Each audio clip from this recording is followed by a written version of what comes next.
Hello student, कैसे हैं आप लोग। आई होप आप लोग बहुत अच्छे होंगे, मज़े में होंगे। तो दोस्तों, आज के इस वीडियो में मैं आपको बताने वाला हूं बिहार बोर्ड मैथ्स क्लास 8 का एक्सरसाइज 3.1 का क्वेश्चन नंबर 7। दोस्तों, प्रीवियस वीडियो में मैंने आपको बताया था एक्सरसाइज 3.1 का क्वेश्चन नंबर 1 से लेकर 6 तक का आंसर।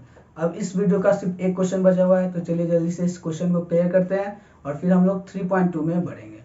तो दोस्तों, तो सबसे पहले चलिए हम लोग जानते हैं ये क्वेश्चन आखिर है क्या। तो क्वेश्चन आपको स्क्रीन पे शो कर रहा होगा, मैं यहाँ से पढ़ दे रहा हूँ, आप समझिए इस क्वेश्चन को। तो क्वेश्चन है, एक समबाहुभुज की 8 भुजाएं हैं, उसके प्रत्येक बाह्य कोणों की माप ज्ञात कीजिए। प्रत्येक अंतः कोण कितने माप का होगा, ये भी आपको बतलाना। यानी आपको दे रहा है एक समबाहुभुज है, तो समबाहुभुज का मतलब क्या होता है, ठीक है।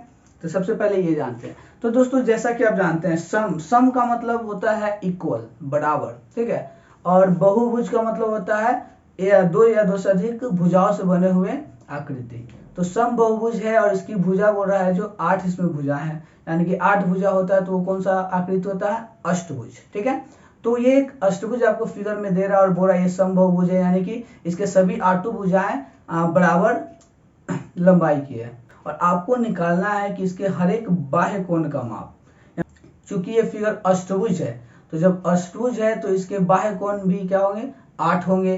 तो हर एक कोण का आपको माप बतलाना है, तो कितना होगा। तो हम लोग इसको बनाएंगे कैसे, तो चलिए देखते हैं कि आप लोग इसको कैसे बना सकते हैं। तो सबसे पहले हम लोग एक फिगर ड्रॉ करते हैं अष्टभुज का, ठीक है। देखिए कैसे आप इसको ड्रॉ करेंगे। सपोज दैट क्या है, ये इस टाइप का फिगर है।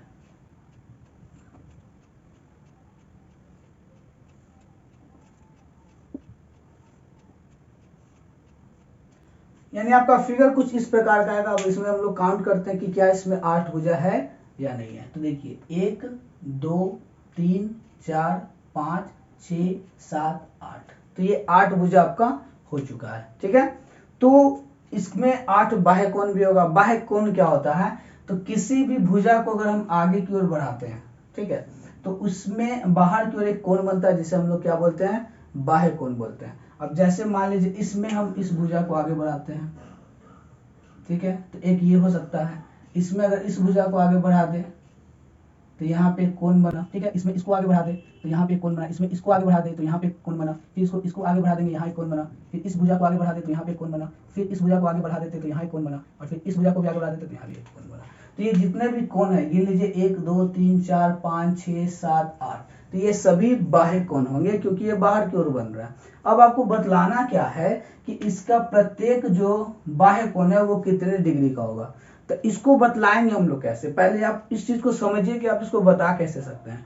तो आप जैसा कि देख सकते हैं कि यहाँ से यहाँ तक ये जो लाइन है, ये जो आपका लाइन है, एक स्ट्रेट लाइन है, ठीक है।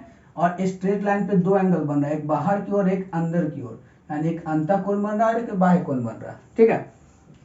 तो हम लोग जानते हैं कि जो स्ट्रेट लाइन होता है, यानी कि जो सीधी रेखा होता है, सरल रेखा पर, ठीक है, जो कोण बनता है उसका माप क्या होता है, 180 डिग्री होता है, ठीक है। कितना होता है, 180 डिग्री। और अगर इस हम सरल कोण को दो कोण में विभक्त कर देते हैं, यानी दो कोण में बांट देते हैं, और सपोज कि इधर का हमको इधर का कोण निकालना है, इधर का कोण दिया हुआ है, ठीक है। एक कोण मान लो दिया हुआ है, दूसरा निकालना है, तो आसानी से हम लोग निकाल सकते हैं। जैसे मान लीजिए अगर ये 120 डिग्री है, तो ये कितना होगा, तो ऑब्वियसली ये 60 डिग्री होगा, क्योंकि दोनों को जोड़ने पर 180 हो जाता है। यानी उसी प्रकार अगर हमको अंदर का कोण का मान पता होगा, तो आसानी से हम लोग बाहर का कोण का भी मान निकाल सकते हैं। तो अब अंदर का कोण का मान पता कैसे चलेगा, तो आप याद कीजिए, अगर पिछले वीडियो में मैंने आपको बतलाया था कि कोई भी बहुभुज है, ठीक है, तो उस बहुभुज के अंतः कोणों के माप का योग निकालने का फॉर्मूला मैंने बताया था। वो था क्या, तो अंतः कोणों के मापों का योग बराबर क्या होता था, याद कीजिए। तो क्या था फॉर्मूला, वो अंतः कोणों के मापों का योग बराबर होता है 2n - 2 इंटू 90 डिग्री, ठीक है। तो ये आपका फॉर्मूला है, अंतः कोणों के मापों का योग बराबर 2n - 2 इंटू 90 डिग्री। जहां पे n बराबर क्या था, उस बहुभुज के भुजाओं की संख्या। तो जैसा कि क्वेश्चन से आपको दे रहा था कि यहाँ पे बहुभुज की संख्या कितना है, 8 है, तो इसका मतलब देयरफॉर हमारा n बराबर क्या हो जाएगा, 8। अब इस फॉर्मूला पे अगर आप पुट कीजिए इस वैल्यू को, ठीक है, तो क्या होगा, 2 गुणे n की जगह हमारा हो जाएगा 8 माइनस 2 गुणे 90 डिग्री।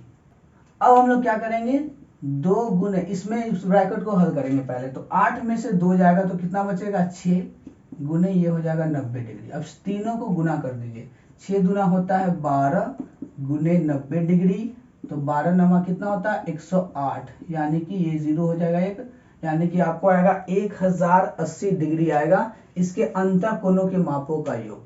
तो ये तो पूरा कोण का माप हो गया ना, यानी पूरी इस अष्टभुज के माप हो गया, ठीक है, अष्टभुज के सभी कोणों के माप का योग हो गया। हमको क्या निकालना है, इसका प्रत्येक कोण कितने डिग्री का होगा। तो चूंकि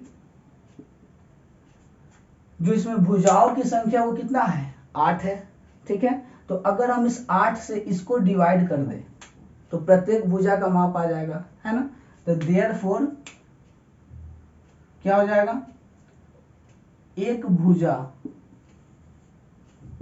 का माप बराबर क्या हो जाएगा, तो 1080 डिग्री में हम लोग 8 से डिवाइड करेंगे तो कितना आएगा, तो डिवाइड करके देखिए 8 एकम 8, इसमें से 2 बचेगा, 2 इधर गया, 28 हो गया, 8 के पर में 28 नहीं आता, उसके छोटा जाता है 24, तो 8 3 24 डिग्री हुआ, और इसमें 4 बचा, 8 बचे 40, यानी कि एक भुजा आपको होगा 135 डिग्री का, प्रत्येक भुजा क्या होगा, 135 डिग्री का होगा, यानी ये भी 135, ये भी 135, ये भी 135, ये भी 135, ये भी, यानी सभी अंतःकोण 135 डिग्री का होगा, ठीक है। तो अब हमको पता करना है कि, अच्छा पहले देख लेते हैं क्या सच में ऐसा है कि नहीं। 135 को अगर आप 8 से गुना करते हैं तो चेक कर लीजिए तो कि हमने जो डिवाइड किया वो सही है या नहीं है। तो 135 गुने 8, 8 बचे 40, हासिल बचा 4, 8 3 24, 4 28, हासिल बचा 2, 8 एकम 8, 2 10। देखिए आ चुका है, यानी ये हमारा कैलकुलेशन सही था। तो अब हमें बाह्य कोण निकालना है, तो आप खुद सोचिए कि इस अष्टभुज का प्रत्येक कोण कितना है, 135 डिग्री का, यानी ये भी 135 डिग्री है।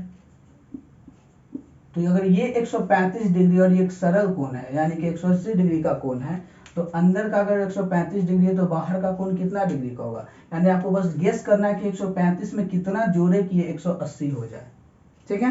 तो कैसे होगा, तो अब नॉर्मली 180 डिग्री में 135 घटाकर भी आसानी से कर सकते हैं। तो देखिए 0 में से 5 हो जाएगा, नहीं कैरी लेगा इससे, तो 10 हो गया, 10 में से 5 गया 5, ये 7 बचा, 7 में से 3 गया तो ये 4, और ये कट गया, कितना है 45 डिग्री, यानी ये बाह्य कोण होगा 45 डिग्री का, ठीक है। अब चूंकि अंतः कोण सब इक्वल है तो इसका बाह्य कोण भी क्या होगा, इक्वल होगा, यानी टोटल जो कोण है वो क्या क्या होगा, 45 डिग्री का होगा। तो इस तरीके से हमारा क्या हो गया, बाह्य कोण का माप निकल गया। आपको लिखना कैसे है, यहाँ पे इसको स्टेटमेंट में इसको आप लिख लीजिए, ठीक है, कि बाह्य कोण, अब या फिर डायरेक्ट ये भी कह सकते हैं, बाह्य कोण बराबर क्या होता है, 180 डिग्री माइनस अंतः कोण, अंतः कोण, ठीक है, यानी 180 डिग्री माइनस इसका अंतः कोण है 135 डिग्री, दोनों को घटा देंगे तो आ गया 45 डिग्री, यानी इसका प्रत्येक जो एंगल होगा, बाह्य कोण होगा, ठीक है, वो क्या होगा, 45 डिग्री का होगा। और एक पॉइंट आप ये भी याद रखेंगे दोस्तों कि कोई भी बहुभुज हो, ठीक है, चाहे वो अष्टभुज हो, षष्ठभुज हो, पंचभुज हो, चतुर्भुज हो, आप हमेशा याद रखेंगे कि उसके बाह्य कोणों का जो जोड़ होता है वो 360 डिग्री होता है। तो अगर आप इसको चेक कर सकते हैं, 45 डिग्री है ये, ठीक है, इससे टोटल 8 बाह्य कोण है, तो अगर इसको हम लोग 8 से गुना करते हैं और अगर ये 360 आ जाता है तो आपका बनाया हुआ सही है, ठीक है। अब चलिए देखते हैं, 8 बचे होता है 40, ठीक है, 40 का 0, हासिल बचा 4, 8 चौके 32, 32 4 36, देखिए 360 आ गया ना, यानी कि आपका बनाया हुआ क्वेश्चन सही है। तो इस प्रकार से हमें 2 क्वेश्चन पूछ रहा था कि बाह्य कोण का माप बताइए, तो बाह्य कोण का माप ये हो गया 45 डिग्री, और अंतःकोण का, प्रत्येक अंतःकोण का माप बताने के लिए बोल रहा था, तो प्रत्येक अंतःकोण का माप क्या हो गया 135 डिग्री। तो ये हो गया आपका इस 7 नंबर क्वेश्चन का आंसर। तो आई होप आपको ये क्वेश्चन समझ में आया होगा। भले ये वीडियो लंबा चला गया हो, लेकिन समझाने के लिए इतना तो बनता ही है दोस्तों। तो अगर आपको ये वीडियो पसंद आता है, अगर आपको मैथ अच्छे से समझना, अगर आप चाहते हैं कि आप मैथ को अच्छे से समझ सके, फील कर सके, ठीक है, तो आपको रेगुलर बने रहना मेरे साथ और वीडियो को देखना है, ठीक है। तो दोस्तों अगर आप चाहते हैं कि मैं इसी प्रकार डेली वीडियो बनाऊं, तो प्लीज़ मेरे चैनल को सब्सक्राइब करें, वीडियो को लाइक और शेयर करें, ताकि मेरा मनोबल इतना बढ़े कि मैं आपके लिए डेली एक वीडियो ला सकूं, आपको सिखा सकूं। और अगर आपको सीखना है, अच्छे से सीखना है, तभी आप लाइक शेयर करें और जो भी आपको प्रॉब्लम है उसको कमेंट करें। तो दोस्तों मिलते हैं हम लोग नेक्स्ट वीडियो में, तब तक के लिए जय हिंद।